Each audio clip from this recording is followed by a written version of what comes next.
Radio Publique Africaine.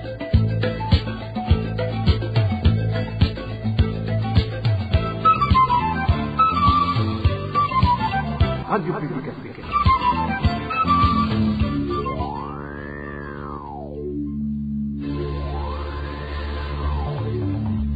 C'est le moment de suivre le journal parlé en français. À la présentation, Josiane Mouzanez. Au sommaire de cette édition, une maladie aux symptômes similaires à ceux de l'Ebola continue à faire des victimes au nord du Burundi. Au moins 5 personnes ont déjà été emportées par cette maladie, non encore identifiées.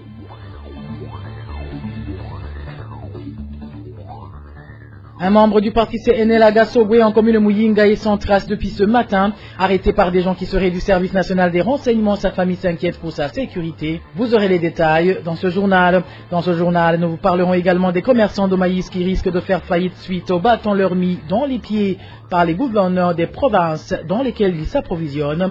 Voilà pour les grandes articulations. Bien le bonsoir sur vous mesdames et messieurs. Tout de suite, le développement de ces titres.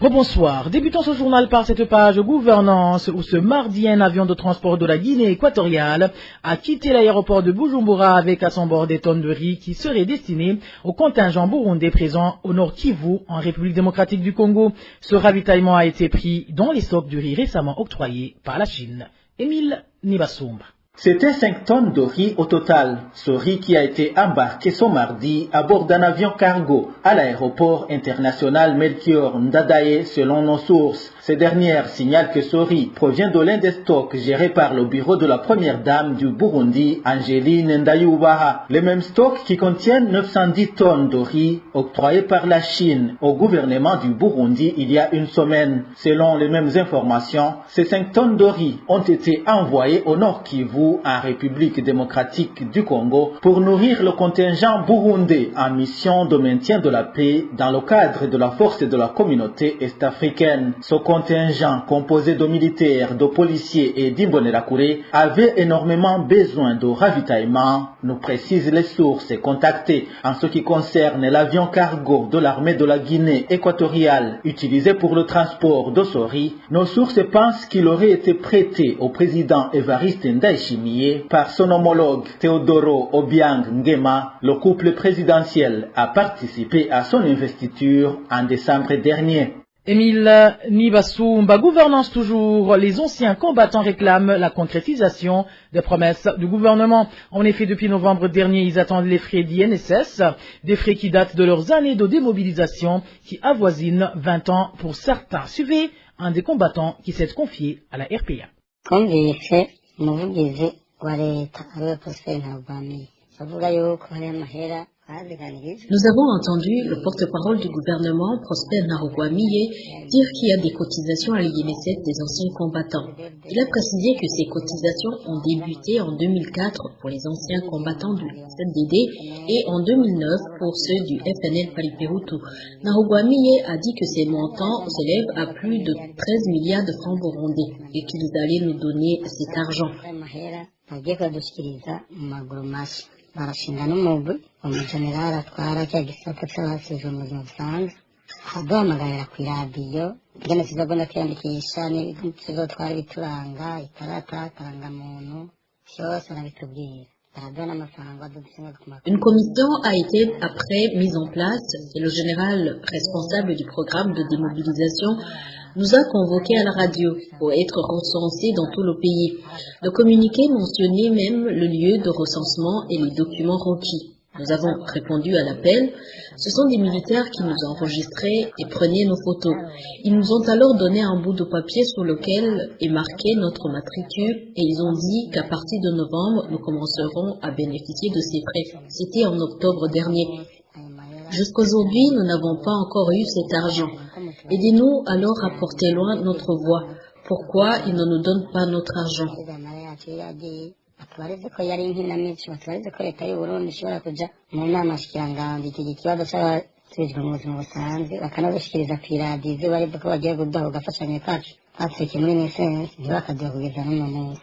Ceux qui réclament ces fruits sont estimés à plus de 24 000 et ils sont issus des anciens du mouvement CNDD, du FNL ainsi que des anciens des forces armées burundaises FAB. Je vous le disais en titre, arrestation aux allures d'enlèvement d'un membre du parti CNL ce mercredi en commune Gasogwe de la province Muyinga. Il aurait été arrêté par des agents de la documentation nationale. La famille de la victime s'inquiète pour sa sécurité et demande d'être informée ne serait-ce que sur le lieu de détention du leur. Le point avec Dani Claire, Iratkonv. Ce membre influent du parti CNL qui a été enlevé ce matin par les hommes qui seraient des agents de la documentation, il est connu sous le nom de Viateur Nzigo. Notre source en commune Gasogwe de la province Muyinga affirmait que la victime a été embarquée dans un cab de marque Ulix vers 5 heures du matin à destination de la ville de Muyinga.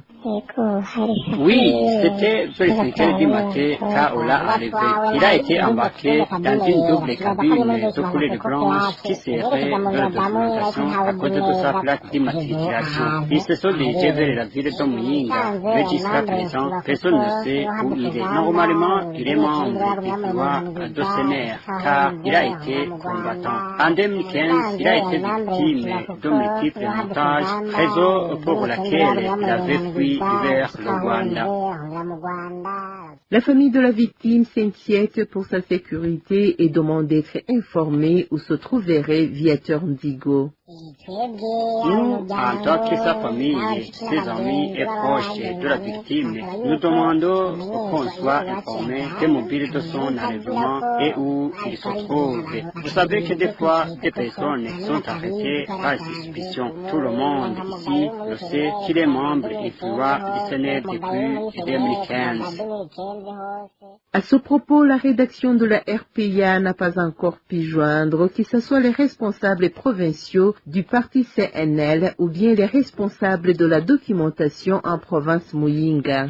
En parlant toujours de droits de l'homme, les femmes burundaises défenseuses des droits humains au Burundi demandent au président de la République d'user de son pouvoir pour libérer 8 défenseurs burundais des droits humains détenus dans différentes prisons burundaises. Dans une lettre au président de la République, ces femmes défenseuses indiquent que la détention de leurs collègues est arbitraire et ne vise qu'à intimider et décourager la famille des défenseurs des droits humains au Burundi. Eric Nyonzima. Nos femmes burundaises défenseuses des droits humains au Burundi, en solidarité avec un non-sert d'Afrique et du monde, nous adressons à votre Excellence en votre qualité de président et de magistrat suprême de la République pour vous demander de faire tout ce qui est en votre pouvoir pour que nos sœurs défenseuses des droits humains et nos deux frères défenseurs des droits humains au Burundi, actuellement en détention, soient libérés immédiatement et sans condition. C'est dans ces termes que mes femmes burundaises défenseuses des droits humains au Burundi ont écrit au président Evariste Ndayishimiye dans une correspondance du 23 mars cette année.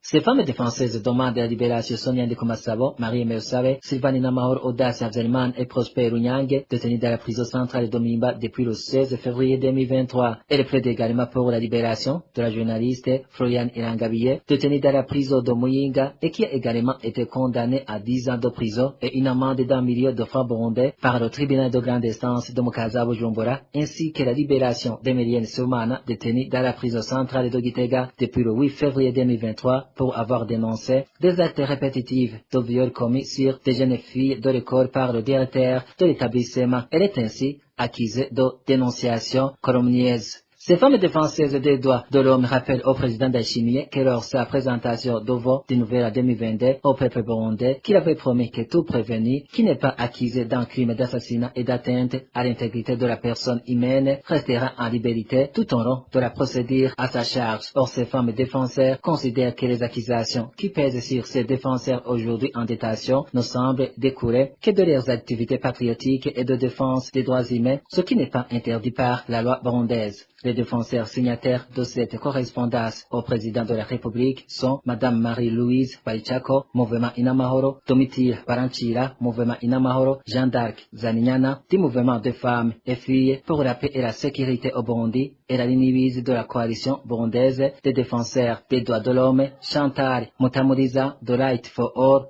ainsi que Anita Gateretse de la Carte Burundi. Merci à toi Eric Niyonzima. Parlons à présent éducation. Le gouvernement du Burundi ne devrait pas continuer à négliger la question des abandons scolaires qui ne cessent de prendre une allure inquiétante parce que c'est une très grande perte pour les familles et même pour le pays.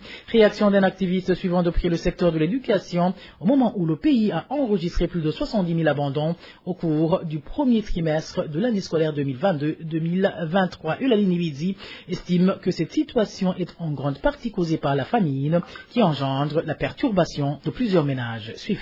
L'abandon scolaire est un problème sérieux ces jours-ci. C'est un échec. Quelle que soit la cause de l'abandon scolaire, c'est un échec pour le système éducatif qui aura investi beaucoup pour que les élèves entament les études et terminent le cursus. Alors, quand un élève interrompt la scolarisation, c'est-à-dire que les investissements de l'école, les investissements de l'État, les investissements des parents tombent à l'eau. Quelle que soit donc la cause de l'abandon scolaire, c'est un échec et le gouvernement doit s'attaquer aux causes de l'échec. La plupart, on l'a dit depuis longtemps, la plupart des causes, c'est d'abord que les enfants ont de la peine d'aller à l'école quand les ménages sont perturbés. En période de crise, quand il y a une crise alimentaire, quand il y a la pauvreté, quand il y a une crise sécuritaire, les parents sont perturbés, ils ne peuvent plus exercer leur autorité sur les enfants, ils ne peuvent pas sécuriser les enfants en famille et à l'école, alors les enfants s'abandonnent à la délinquance, les enfants abandonnent l'école. Et c'est pourquoi le gouvernement du Burundi devrait attaquer à la plupart des causes, que ce soit la famine, que ce soit les violences basées sur le genre qui s'attaquent à la scolarisation des filles, que ce soit la délinquance des parents ou la délinquance des enfants. Le gouvernement du Burundi doit s'attaquer aux problèmes, discuter avec les parents pour échanger sur les problèmes, mais aussi s'acquitter de ses obligations de scolarisation de tous les enfants et dans des conditions optimales. Cet activiste estime que le gouvernement doit aussi bien réorganiser ce secteur de l'éducation à tel point qu'il soit attrayant pour un élève, mais également établir des lois punissant toute personne qui empêche un élève d'étudier. Suivez encore une fois Eulalie Niwizi. Le gouvernement doit fournir tout ce qu'il faut pour que l'école soit attrayante, c'est-à-dire équiper les écoles, donner des enseignants de qualité, mais aussi faire que l'école soit un centre d'apprentissage où l'élève sort avec une éducation de qualité. Et si les parents résistent à la scolarisation des enfants, qu'il y ait quand même une loi sur l'obligation de l'éducation, normalement pour maintenir les enfants à l'école, pour qu'ils terminent leur formation, il faut que l'école soit obligatoire. Si le gouvernement instaure l'obligation de l'éducation, s'il encourage les parents, s'il encadre les parents pour qu'ils soient capables d'encadrer leurs enfants et d'encourager leurs enfants, il y a moyen de réduire le taux d'abandon scolaire. Mais aussi, il faut que le gouvernement fournisse aux ménages tout ce qu'il faut. Il faut que le gouvernement donne des opportunités d'emploi, donne la sécurité alimentaire aux parents et fournisse à l'école tous les équipements nécessaires pour que l'école puisse donner une éducation de qualité. Tant que les enfants provenant de ménages pauvres ne trouvent pas dans l'école le résultat qu'ils attendent, ils attendent des capacités d'écrire, de lire, de compter. Alors s'ils ne trouvent pas l'éducation de qualité qu'ils cherchaient, les enfants retournent au ménage. Une personne est morte suite à une maladie qui n'a pas encore été identifiée en communauté Gitelani de la province Muyinga. Selon nos sources, la victime présentait des symptômes identiques à ceux des personnes atteintes du virus d'Ebola, d'où les habitants de la commune Gitelani demandent à ce que les mouvements des personnes venant de la Tanzanie soient méticuleusement surveillés. Écoutez le témoignage de cet habitant de la commune Gitelani. Toutes les communes qui touchent sur les frontières du pays comme Muyinga doivent mettre dans l'isolement chaque personne qui entre dans le pays. Surtout la commune Gitelani doit isoler toutes les personnes entrant dans le pays. Cela du fait que l'Ebola est en train de pénétrer dans notre pays. En effet, il faut que tous les chefs de colline soient au courant de cette information pour que chaque personne qui entre dans le pays passe l'isolement comme au moment de la pandémie de Covid-19. En plus, que cela soit fait comme une campagne car c'est une maladie mortelle. Donc, que ces exigences pour les personnes qui entrent dans le pays soient respectés car l'isolement des voyageurs pour qu'ils soient dépistés est très important. Et cette victime ramène à 2 le nombre de personnes déjà décédées suite à cette maladie en province Muyinga, le premier étant un élève, et cette maladie a également déjà coûté la vie à au moins 3 personnes en province Kirundo. Parlons à présent économie avant de clore ce journal où les commerçants du maïs qui s'approvisionnent à l'intérieur du pays déplorent les tracasseries auxquelles ils font face quand il s'agit de demander auprès des autorités provinciales le document exigé par le ministère du Commerce. Ils précisent qu'ils travaillent à présent à perte car les banques auprès desquelles ils ont contracté des crédits ainsi que l'Office burundais des recettes, eux, continuent à leur réclamer de l'argent alors que leurs activités sont presque suspendues. Le point avec Onésime Douchimagit. Ces commerçants de maïs qui se plaignent contre les autorités administratives s'approvisionnent dans différentes provinces pour les vendre aux détaillants à mairie de Bujumbura. Ils indiquent que l'administration ne leur facilite pas la tâche, surtout lorsqu'il s'agit de demander le document exigé par le ministère du Commerce, leur permettant d'exercer cette activité, témoigne un des commerçants du maïs. En province de Chibitoke, par exemple, lorsqu'on demande ces documents auprès de l'administrateur ou du gouverneur, ils indiquent qu'ils n'ont pas encore eu la permission de donner ce document. Pourtant, on ne peut pas continuer à travailler sans avoir eu le document exigé. On ne peut pas traverser la localité de Nyamitanga sans toutefois présenter ce document à la police, à moins que tu leur donnes une somme importante de la correction. La situation est presque la même dans d'autres provinces du pays. Les commerçants indiquent que même celui qui accepte d'octroyer ce document donne celui qui a une validité ne dépassant pas une seule journée. Ils plaident pour une bonne réglementation de cette activité afin d'éviter qu'il tombe en faillite. Moi, par exemple, j'ai contracté un crédit bancaire pour acheter un camion de type Fuso. J'ai aussi mis de côté une certaine somme consacrée à l'achat du maïs. Malheureusement, je ne suis pas en train de travailler. Pourtant, aussi ce burundais des recettes et la banque qui m'a prêté son argent n'arrêtent pas de me contraindre de payer régulièrement. Je paye aussi la taxe communale. S'il m'arrive de payer tardivement, je suis sanctionné par le versement d'une amende. Je ne peux pas leur expliquer que les autorités administratives m'ont empêché de travailler. Ces commerçants de maïs demandent au ministère du Commerce de bien réglementer ce commerce pour qu'il soit bénéfique non seulement pour les commerçants et les agriculteurs, mais aussi pour le pays. Nous demandons au ministère du Commerce de nous faciliter la tâche si le document en question est nécessaire, qu'il nous soit accordé conformément à la loi, afin que ce commerce soit bénéfique pour nous, pour les agriculteurs et pour le pays en général. Vous vous souvenez sans doute de ce qui s'est passé l'année dernière lorsqu'ils ont accordé tout le marché du maïs à la Nagesa. Personne n'a gagné car la production a pourri dans les stocks. Ces commerçants grossistes demandent au ministère du Commerce de faciliter le commerce du maïs pour qu'il soit bénéfique pour tout le monde. Il précise qu'un kilogramme de grès de maïs s'achète aujourd'hui à 1500 francs le kilogramme chez l'agriculteur et 1550 au petit fournisseur, 1750 chez les grossistes et 1850 francs le kilogramme chez les commerçants de taille. Et voilà, amis fidèles de la RPA, c'est par ici que prend fin le journal en français de ce mercredi 29 mars 2023. Merci pour votre aimable écoute. Merci également aux équipes rédactionnelles et techniques pour leur franche et parfaite collaboration. À la présentation de ce journal, vous étiez avec Josiane Mouzaneza. Passez de bons moments chez vous. Au revoir.